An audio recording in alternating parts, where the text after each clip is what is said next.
Tokony atao isan-taona ny tatitra mba hahafahana manara-maso tsara ny fandehan'ny volam-panjakana. Hoy ny mpikambana ao anatin'ny fitsarana misahana ny kaonty nisy ny tatitra izay nataon'izy ireo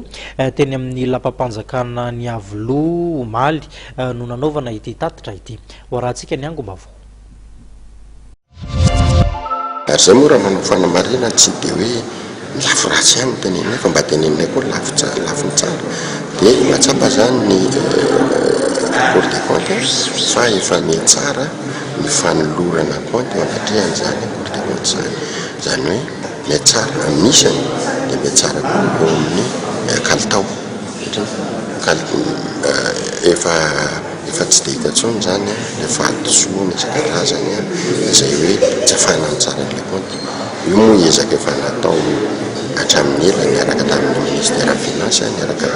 amin'ny tao trésor dia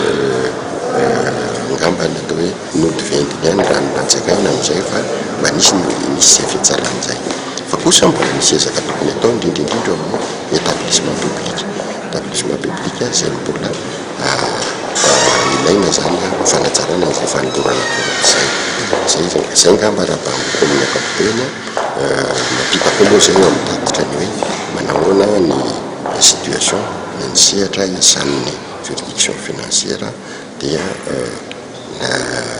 noresahana tamin'ny Andriamatoa moa zay hoe tokony hatsaraina ihany eo amin'ny ara-pitovana sy ny eo amin'ny hoe toeram-piasana mba hahafahanay mandray anjara bebe.